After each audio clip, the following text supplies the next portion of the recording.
नमस्कार साथियों, कैसे हैं आप लोग। आशा करता हूँ बहुत अच्छे होंगे। मैं दिग्विजय आज आपके लिए लेकर आया हूँ जियोग्राफी का वो सेक्शन जिसकी आप बहुत दिन से चाहत रख रहे हैं और बहुत जगह आप पढ़े भी होंगे हो सकता है पहले। तो मैं प्रयास करूंगा अपना सर्वश्रेष्ठ देने का ताकि आपको कुछ सिखा पाऊँ, और ये भी उम्मीद आपसे करूंगा कि आप अंत तक बने रहें तो क्लास से बहुत कुछ सीख कर भी जाएं। ऐसा मत करिएगा कि बस एक सेकंड एक मिनट खोला देखा चलेगा, फिर मजा नहीं आएगा ना। ठीक है, दौड़ वही अच्छी लगती है जिसमें लंबी दूरी तय करनी हो। 400-500 मीटर वाली मत बनिए, लंबी दूरी तय करिए। तो लास्ट तक रुकिए, बहुत मजा आने वाला है क्लास में। हम लोग स्टार्ट करते हैं। आज का चैप्टर है, आपने थंबनेल में भी देखा है, origin of Himalaya.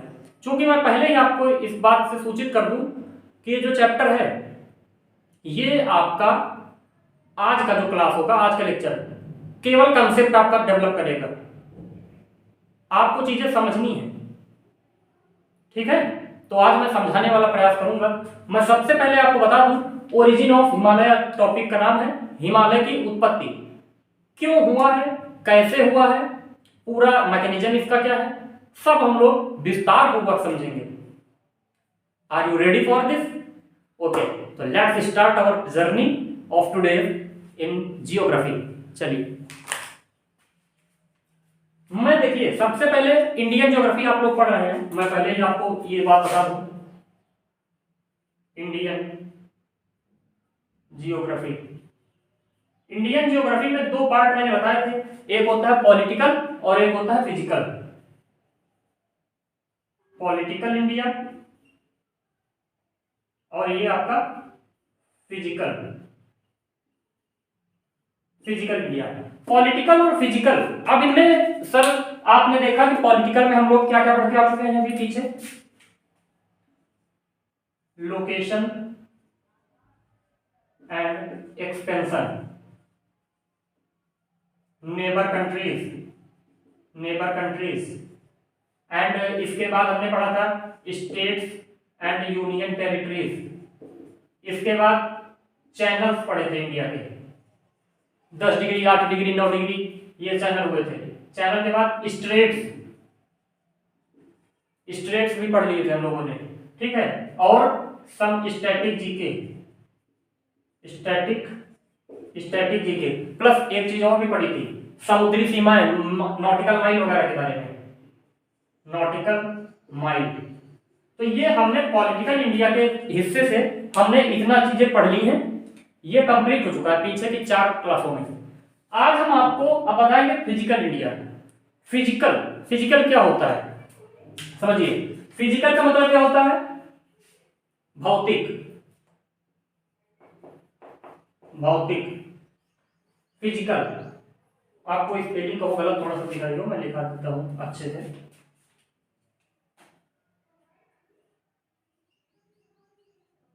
Physical India, भौतिक क्षेत्र। अब इसमें भौतिक में हमें क्या, भौतिक क्या होता है, अब इसी फिजिकल से हमने एक शब्द बना लिया फिजियोलॉजी। फिजियोलॉजी, इसको हिंदी में सर क्या कहते हैं, इसको बोलते हैं भौगोलिक,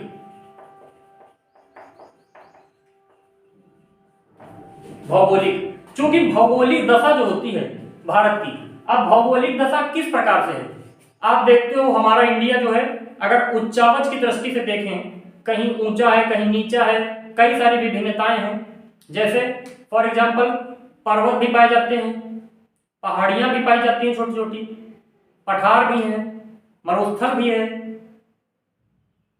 समझ रहे हैं, सागर भी है, द्वीप भी हैं। तो हमारे यहाँ बहुत सी चीजें पाई जाती हैं, मिश्रण है हमारी सभ्यता, कई सारी चीजों की एक मिक्स, आप कह सकते हैं ना, जब मिक्स वेज खाते हो तो उसमें कहीं मिर्ची पड़ी है, बंधा पड़ा है, गोभी पड़ी है, गाजर पड़ा है, सेम वैसे यार इंडिया में भी हर चीजें हैं, आप जानते हो। तो इसीलिए फिजियोलॉजी इंडिया की, हमको भौगोलिक दशा जो भारत की है, क्या भौगोलिक सिस्टम है, इसके बारे में पढ़ना है। तो इसको मैं आपको 5 भागों में तोड़कर बताऊंगा, क्योंकि एक साथ करूंगा तो घी खिचड़ी एक ही मिल जाएगा, सब रायता बन जाएगा, कोई फायदा नहीं। ठीक, मैं एक एक करके बताता हूं। सबसे पहले हमको पढ़ना पड़ेगा हिमालय, हिमालय। उसके बाद दूसरा, हिमालय के नीचे आते हो उत्तर भारत के मैदान, north Indian planes. Number third, peninsular India, प्रायद्वीपीय भारत का मैदान, peninsular India. And fourth, peninsular India के बाद इसी में पठार उठार सब आ जाएगा। पेनिनसुलर इंडिया के बाद हमारा जो चौथा नंबर आता है, इसको क्या बोलते हैं? कोस्टल प्लेन्स, कोस्टल प्लेन्स यानी तटीय मैदान जो होते हैं। देन इसके बाद आइलैंड्स। ये 5 चीजें हमको पढ़ने हैं। मैं हिंदी में बता दूं, हिमालय का नाम भैया, हिमालय जैसे आपके पापा का नाम है धर्मेश, तो धर्मेश धर्मेश ही रहेंगे ना। आपका नाम मुकेश है तो मुकेश ही रहोगे ना। तो Himalaya, Himalaya, north Indian plains, उत्तर भारत के मैदान, पेनिनसुलर इंडिया, प्रायद्वीपीय भारत के मैदान, कोस्टल प्लेन्स, तटीय मैदान, आइलैंड्स, द्वीप। अब इनको हमको एक एक करके ट्रांसफॉर्म करना है। इस प्रकार जब ये हम पढ़ लेंगे पांचों चीजें, हमारा फिजियोलॉजी भी कंप्लीट हो जाएगी इंडिया की। देन इंडिया का मौसम, इंडिया की और भी चीजें फिर आगे पढ़ेंगे, लेकिन सबसे पहले हमें फिजियोलॉजी समझनी है।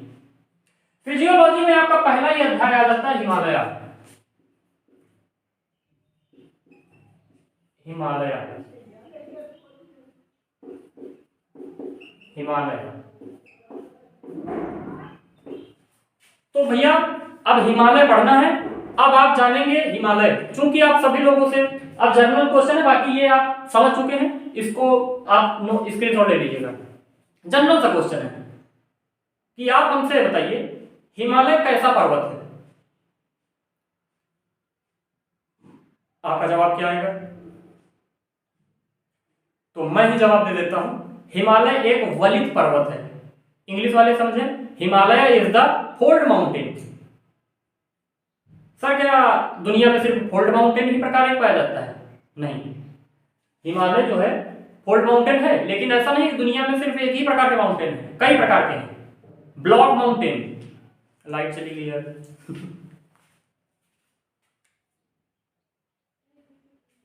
कोई बात ना साथियों, लाइट आ चुकी है, पर डरने की कोई बात नहीं है। थोड़ा हमारे उधर में लाइट वाला बड़ा प्रॉब्लम चल रहा है, सारा दिन रहती है। जब मैं वीडियो बनाना स्टार्ट करता हूँ तो एक बार बीच में कटती जरूर है, पता नहीं ऐसा क्या रीजन है। कहा फोन वोन मिला दिया गया है क्या सीधे हेडक्वार्टर से, जो वीडियो बने बस लाइट काट दो खैर, तो हिमालय की बात चल रही थी। हिमालय में हम जानेंगे इसकी ओरिजिन के बारे में, उत्पत्ति के बारे में। सबसे पहले कि आपसे सवाल उठता है हिमालय कैसा पर्वत है, मैं बता रहा था कि वलित पर्वत है, फोल्ड माउंटेन है। माउंटेन कितने प्रकार के होते हैं? क्या एक ही प्रकार का होता है फोल्ड? नहीं, माउंटेन कई प्रकार के होते हैं, जिनमें बेसिकली हमको 3 चीजों को, 3 माउंटेन का अध्ययन करना पड़ेगा अपने सिलेबस में। फोल्ड माउंटेन, ब्लॉक माउंटेन, लावा माउंटेन। मैं एक एक करके नाम बताता हूं कि टाइप्स ऑफ माउंटेन क्या होते हैं। पहली बात तो हिमालय का एक जवाब आप लिख लीजिए, आंसर है क्या, कैसा माउंटेन है? फोल्ड माउंटेन है, फोल्ड माउंटेन, हिंदी में वलित पर्वत, वलित पर्वत है। अब जो हमारे सिविल एस्पिरेंट्स हैं या कुछ जानकार हैं तो वो चाहते हैं कि क्यों है, क्वेश्चन हुआ व्हाई, ऐसा क्यों? भाई पर्वत तो और भी प्रकार के होते हैं। टाइप्स ऑफ माउंटेन अगर मैं बताऊं, types of mountain, types of mountain, पर्वतों के प्रकार कैसे? एक तो होता है आपका फोल्ड माउंटेन, फोल्ड माउंटेन, दूसरा ब्लॉक माउंटेन, तीसरा लावा माउंटेन। अब इसको हिंदी में भी अगर मैं लिखना चाहूं तो आप हिंदी में लिख लीजिए, फोल्ड माउंटेन को क्या कहते हैं? वलित पर्वत।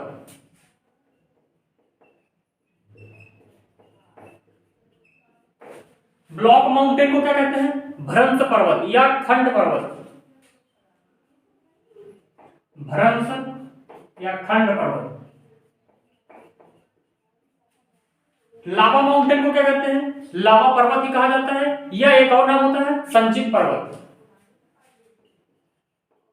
लावा पर्वत या संचित पर्वत। संचित का मतलब क्या होता है? जब लावा करोड़ों की संख्या में एक साथ इकट्ठा होता है तो उठ के आकृति ऊपर बनती है, जो ऊपर बनती है लावा से पर्वत के माउंटेन के आकार की, वो लावा माउंटेन होता है। ये सब चीजें हैं, ये टाइप्स ऑफ माउंटेन जो है, ये विधिवत आपको चर्चा में करूंगा कहां पर, ये फिजिकल जियोग्राफी का एक्चुअली पोर्शन है। लेकिन पर्वत का निर्माण हुआ है तो हिमालय का पर्वत का निर्माण इस वाले माउंटेन के थ्रू हुआ है, फोल्ड के द्वारा। तो सर हमें फोल्ड पढ़ना पड़ेगा। मैं थोड़ा सा आपको एक क्लू दूंगा यहाँ पर, बाकी डिटेल्ड डिस्क्रिप्शन जो होगा पूरा वो हम लोग फिजिकल जियोग्राफी में पढ़ेंगे। मैंने आपको पहले भी बताया है, सिलेबस आप देख लीजिए, मैंने सिलेबस बहुत लंबा चौड़ा तैयार करके दिया था आपको, और मैं फिर से वादा करता हूँ मैं सब कुछ पढ़ा के ही जाऊंगा, यहाँ से पढ़ाऊंगा, सब कुछ यहीं पर पढ़ाऊंगा अपने इसी चैनल पर, आप पढ़िए। तो फोल्ड माउंटेन है। अब फोल्ड माउंटेन कैसे बनता है? तो भाई आपका जवाब ये है, क्यों मतलब सवाल है, तो मेरा जवाब है कि मैं इसको समझाऊंगा, आप अंत तक रुकिए। तो अब इतना समझ गए, वलित पर्वत है। बात आती है वलित पर्वत का निर्माण कैसे हुआ, कैसे बनते हैं फोल्ड माउंटेन? भाई बताइए आप, फोल्ड माउंटेन आखिर कैसे बनते हैं? इसके लिए हमारे पास दो थियरीज को पहले पढ़ना पड़ता है। एक तो माउंटेन्स बनने के लिए जो फोल्ड है, फोल्ड क्या होता है? एक दूसरे के ऊपर चढ़ेगा, जो परत मोटी होगी, फोल्ड बनने के ऊपर से चोटी, अभी बताते हैं वो क्या है। तो इसके लिए हमें दो प्रिंसिपल पढ़ने पड़ते हैं। एक तो आपको जियो कॉन्टिनेंटल ड्रिफ्ट थ्योरी पढ़ना पड़ेगा, यानी महाद्वीपीय बहाव का सिद्धांत। दूसरा प्लेट टेक्टोनिक थ्योरी। इसका आंसर आपको यहां पर मिलेगा, कॉन्टिनेंटल ड्रिफ्ट थ्योरी और plate tectonic theory. Plate tectonic. अब चूंकि कॉन्टिनेंटल ड्रिफ्ट जो है यही सबसे पहले आई थी, और प्लेट टेक्टोनिक थ्योरी जो है हैरियस साहब की, ये इसी पर बेस्ड है। ये जो है ये बेस्ड है, based on continental drift theory पर ही बेस्ड है। कौन सा? Plate tectonic theory. हिंदी वाले क्या लिखेंगे? महाद्वीपीय बहाव का सिद्धांत लिख लेंगे ना। देखिए दोनों भाषाएं नहीं लिखूंगा, बोल दूंगा दोनों। महाद्वीपीय बहाव का सिद्धांत, प्लेट टेक्टोनिक थ्योरी, प्लेट विवर्तन की सिद्धांत। कॉन्टिनेंटल ड्रिफ्ट से ही हम लोग स्टार्ट करें फिर, क्योंकि प्लेट टेक्टोनिक इसी से है, तो हम पहले ड्रिफ्ट समझ लेंगे तो उससे हमारा ये भी क्लियर हो जाएगा। और मैं दोनों से ही बताऊंगा कि अवधारणा के अनुसार कैसे फोल्ड माउंटेन का निर्माण हुआ है। तो कॉन्टिनेंटल ड्रिफ्ट की बात कर लेते हैं। देखिए डिटेल्ड में अगर कॉन्टिनेंटल ड्रिफ्ट पढ़नी है, आप प्लेलिस्ट में जाइए, लिखा होगा ISPCS geography, physical geography by Digvijay Singh, playlist में आई थिंक 9 से 11 वीडियो पड़े हैं।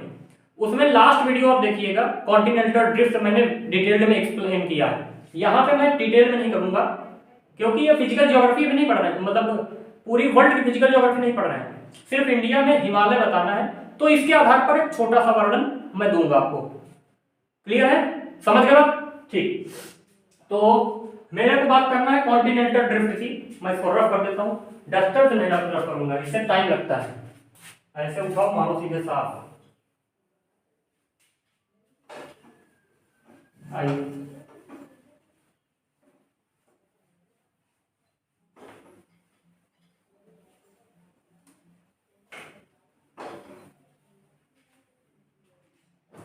चलिए, तो हेडिंग डाल लीजिए continental drift theory.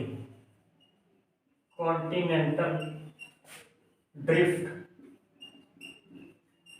Theory, Hindi में महाद्वीपीय बहाव का सिद्धांत। महाद्वीपीय बहाव का सिद्धांत, कॉन्टिनेंटल ड्रिफ्ट थ्योरी। सब इसकी खोज किसने की? डिटेल्ड में नहीं जा रहे हैं, बस थोड़ा सा बता रहे हैं। डिस्कवर किसने की थी? अल्फ्रेड वेगनर ने। अल्फ्रेड वेगनर ये एक्चुअली भूगोल शास्त्री थे, मगर ये कौन थे? ये क्लाइमेटोलॉजिस्ट थे, मौसम विज्ञानी थे। और पहुंच कहां गए खोजने? इनको काम मिल गया है ये वाला कि महाद्वीपीय बहाव का सिद्धांत खोज लो। इन्होंने क्या दिया है ये पूरा डिटेल में फिर कह रहा हूं, नहीं बता रहा हूं, बस आप शॉर्ट में समझेंगे, समझिए। बाकी आपको पूरा अगर समझना है, फिजिकल ज्योग्राफी में इसका वीडियो पड़ा है, समझ लीजिएगा। और नहीं तो फिजिकल में तो जब आएंगे हम लोग तो वहां पढ़ना ही है मेरे को, तब पढ़िएगा। अगर जल्दी है तो वहां पढ़ लीजिए, ये शॉर्ट टर्म के लिए होगा। तो सबसे पहले इन्होंने एक प्रिंसिपल दिया कि महाद्वीप जो आज हम लोग देखते हैं, 6-7 महाद्वीप देखते हैं, इनकी पहले कंडीशन जो थी ऐसे नहीं थी।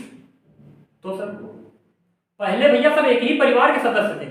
जैसे आपके घर में आपके मान लो 7 भाई हैं सब एक ही बाप के लड़के, लेकिन जब आगे आगे होगा तो वो कई लड़कों के बाप बनते चले जाएंगे और उनका परिवार बढ़ता चला जाएगा। कुछ दिन बाद ऐसा आता है डिवाइड हो जाते हैं, जनरली यही होता है। कुछ ऐसे हो जो पीढ़ियां चल रही हो।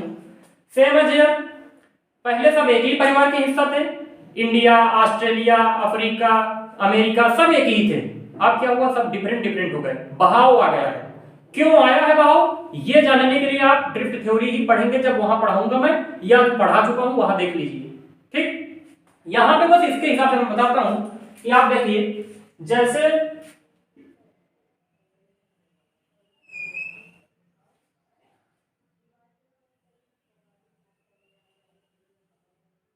जनरल सा एक मैं व्यू देता हूं।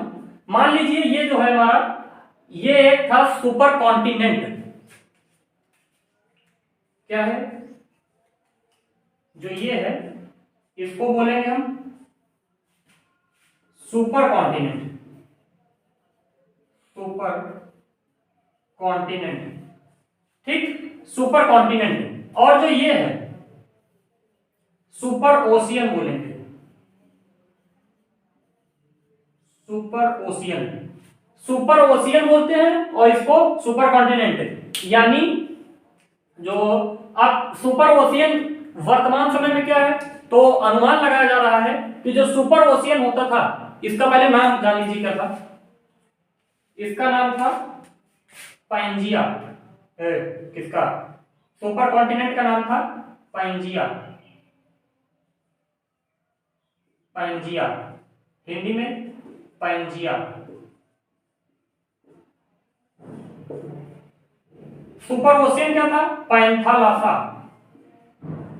पैंथालासा, इंग्लिश में पैंथालासा। पैंथालासा जो था ये हमारा क्या था, सुपर ओशियन था। और पैंजिया जो है, पैंजिया सुपर कॉन्टिनेंट था। But point to be noted, what I am going to say you, that is जो सुपर कॉन्टिनेंट था, जो आपका पैंजिया था, इस पैंजिया को अभी तक भी डिसाइड नहीं हो पाया है कि ये इसको क्या नाम दें। तो यानी इसके लिए नाम अभी भी जो वर्तमान नाम है, इसके लिए लिख लीजिए नॉट डिसाइडेड यट। अभी तक डिसाइड नहीं हुआ है कि ये क्या था। वही सुपर ओशियन की जब बात करते हैं, इसको कहा जाता है, अनुमान लगाया जाता है कि ये वर्तमान समय का, भाई इधर सब पानी भरा है,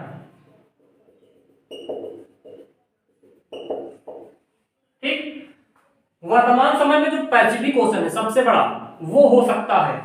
तो इसको नाम दिया गया है पैसिफिक ओशियन। बात समझ में आ गई आपको? ये सुपर ओशियन है, ये सुपर कॉन्टिनेंट है। अब क्या हुआ, कुछ समय बाद एक कंडीशंस आती हैं, लाखों सालों बाद एक ऐसी स्थिति क्रिएट होती है जिसमें क्या होता है, कुछ फोर्स लगते हैं। फोर्स कैसे लगते हैं? ग्रेविटेशनल फोर्स लगता है, गुरुत्वाकर्षण बल। ऐसा अल्फ्रेड वेगनर चाचा ने बताया था, तो वही हमको पढ़ना पड़ेगा। आफ्टर सम टाइम, ये जब ऐसा था, आफ्टर लॉन्ग पीरियड, क्या होता है कि एक फोर्स लगता है, फोर्स बल, कौन सा? गुरुत्वाकर्षण बल यानी gravitational force, gravitational force, gravitational force यानी गुरुत्वाकर्षण बल, गुरुत्वाकर्षण बल लगा। अब ये जब गुरुत्वाकर्षण बल लगा, किसका गुरुत्वाकर्षण? कुछ तो अर्थ का यहाँ होगा, यानी इसका नाम होगा, क्या बोलते हैं, पैंजिया का, और कुछ सूर्य और चंद्रमा का गुरुत्वाकर्षण लगा, सन प्लस मून। तो इसमें एक बहुत ही तगड़ी शक्ति क्रिएट हो गई, जैसे कहते हैं ब्रह्मास्त्र मिल गया और नाग बाण मिल गया, दोनों मिल गए तो एक विकट शक्ति का प्रचंड रूप जो है सामने आ गया। सेम एज हियर, इन दोनों में जब गुरुत्वाकर्षण हुआ तो एक फोर्स लगा बहुत तेजी से, जिसको जो है पैंजिया सहन नहीं कर सका। समझ लीजिए, पैंजिया इसको सहन नहीं कर सका। परिणाम स्वरूप होता क्या है, पैंजिया दो टुकड़ों में टूट जाता है। ये दो हिस्सों में पैंजिया टूट गया। अब ये पैंजिया जब टूटा होगा तो इसके जो दो हिस्से हुए हैं, इस दो हिस्सों में क्या हुआ, ऊपर वाला जो नाम हो गया, इसका नाम दे दिया गया क्या, इसका नाम अंगारा लैंड, अंगारा लैंड ऊपर वाले का। नीचे वाले का क्या दे दिया गया, गोंडवाना लैंड, गोंडवाना लैंड, अंगारा लैंड और गोंडवाना लैंड।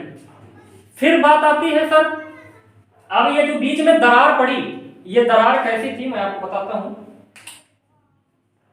समझिए। ये एक सागर है, इधर से भी एक प्लेट है, इधर से भी एक प्लेट है बीच में। अब सागर नहीं, सॉरी, अब बीच में क्या होती है, दरार पड़ जाती है। तो मेरा ये हाथ इधर, ये हाथ इधर, क्यों? पृथ्वी, चंद्रमा और सूर्य का गुरुत्वाकर्षण लगने से एक बल जनरेट हुआ। अब ये जब फोर्स लगा तो हाथ हमारे पीछे हो गए, ये पेन बीच में गिर गया, यानी ये जमीन धंस गई, लो ये जमीन धंस गई। इसी प्रकार, और ये पानी जो था, किसका पानी, पैंथालासा वाला, ये सब पानी यहां भर गया, ये पानी ऐसे भर गया। अब ऊपर का लैंड अलग हो गया, नीचे का लैंड अलग हो गया। इन दोनों के नाम दे दिए गए, ऊपर वाले को अंगारा लैंड, नीचे वाले को गोंडवाना लैंड। इतनी बात क्लियर है? ये ऐसा ही सिस्टम था। अब क्या होगा, जब अंगारा लैंड में भी कुछ प्लेटें आ गई, अब कुछ द्वीप आ गए, इन लोगों को शामिल कर दिया गया यहाँ पे। अंगारा लैंड में ऊपर आप जब वर्ल्ड मैप देखते हैं, तो अभी मैं बनाऊंगा वर्ल्ड मैप का चित्र, आप देख लोगे। ऊपर के जो हिस्से हैं, नॉर्थ अमेरिका, नॉर्थ अमेरिका, और ऊपर और कौन मिला, यूरेशिया,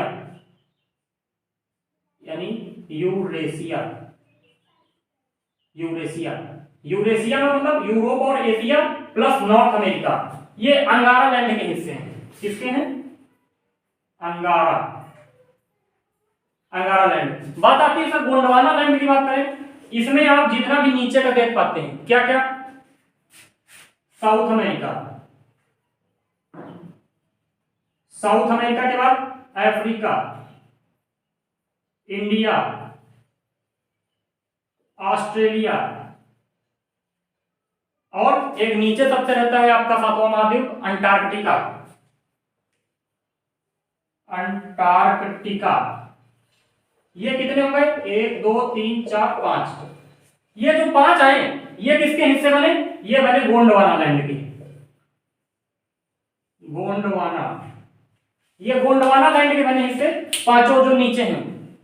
अब होता क्या है सर, जो ऊपर का है यूरेशियन प्लेट, नीचे ऑस्ट्रेलियन प्लेट, इसके बारे में हम आगे जा रहे हैं। चूंकि यहां से अब कई सारे निर्णय निकले थे कि ऐसा क्यों हुआ, कैसे बारिश हुई, कैसे बल लगा। ये कॉन्टिनेंटल ड्रिफ्ट, मैं फिर से कह रहा हूं, ये डीप सब्जेक्ट है, आप वहां बैठ जाइए, मैंने पीछे पढ़ाया है, पढ़ लीजिए, नहीं तो वेट करिए, मैं बताऊंगा। इससे बस मेरा ये कहने का मतलब था, अब ये जो दरार बनेगी अंगारा गोंडवाना के बीच में, इसी में जो यूरेशियन प्लेट है, इधर इंडियन और ऑस्ट्रेलियन प्लेट, ये दोनों मिलकर के ये कुछ यूं आकार का एक फोल्ड उठाएंगे। क्यों, जो बीच में जगह थी, अब वहां पे पहले जो धरती थी, मिट्टी होगी, धूल के कण होंगे, गाद होगा, ये सब चीजें सॉइल वगैरह होता है, ठीक है। अवक्षेपण होगा, जितनी भी चीजें कंकड़ पत्थर सब नीचे नीचे धस गए होंगे। जैसे ही नीचे धसे होंगे एक सीमा होगी, उसके बाद तो नहीं धसे होंगे। हर चीज की लिमिट होती है, नीचे कितनी गहराई तक होगी। उसके बाद ये ऊपर उठना स्टार्ट कर दिए और ये फोर्स लगाता गया, ये फोर्स लगा गया एक सबडक्शन जोन वाला। अब ये नीचे से फोर्स लगा रहा है यूं, तो चीज ऊपर निकलेगी नहीं। जो भी चीज नीचे की है, ये वाली जो बीच वाली दरार का है, ये क्या ऐसे चढ़ रही है ऐसे, तो ये क्या बनेगी, ये फोल्ड माउंटेन बनेगा। ये कॉन्टिनेंटल ड्रिफ्ट से आपने एक प्रिंसिपल सीखा। इसी से यही दरार जो है, इसी दरार को नाम दिया जाता है टेथिस सागर। टेथिस सी हिंदी में कहते हैं टेथिस सागर। फॉर एग्जाम्पल अगर मैं बता दूं तो अभी भी आप जब देखोगे ट्रांस हिमालय, जब इसके बाद पढ़ेंगे हिमालय का टाइप वगैरह, ट्रांस हिमालय में अगर आप खुदाई जब करते हैं तो वहां पर क्या होता है कि आज भी हमें जानवरों के कंकाल, मिट्टी के कंकाल, क्योंकि यहाँ पहले इंसान रह नहीं होंगे, जानवर के कंकाल, मछलियों के कंकाल वगैरह, कंकाल तंत्र यहाँ मिलते हैं, अवशेष मिलते हैं। तो इससे हम कह सकते हैं कि हाँ यहाँ पर जाहिर सी बात है समुद्र कभी रहा होगा।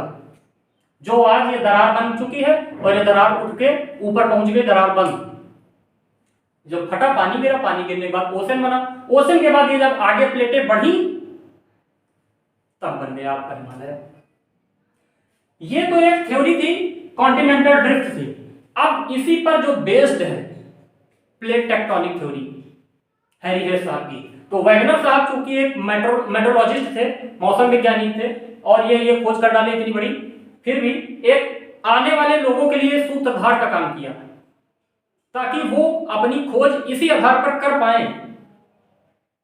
भले ही इनके प्रिंसिपल को बाद में ठुकराया गया, आगे और भी थ्योरीज आती हैं, sea floor spreading theory, convection current theory, then आती है प्लेट टेक्टोनिक थ्योरी सबसे बाद में। यही मॉडर्न प्लेट टेक्टोनिक थ्योरी ही महाद्वीपों का बेस है। तो अब हम प्लेट टेक्टोनिक थ्योरी पढ़ें, तैयार है भैया? अगर समझ में आ रहा है तो लाइक ठोक दीजिए यार, शेयर कर दीजिए। आपसे कहना पड़ता है, आप करते नहीं हो, गलत बात है। देखो मैं पढ़ा ही सकता हूँ, मैं कितने लोगों को जोड़ पाऊंगा? अगर आप मदद नहीं करोगे तो कैसे काम चलेगा? आप बस अपना परिवार ही पढ़ाइए।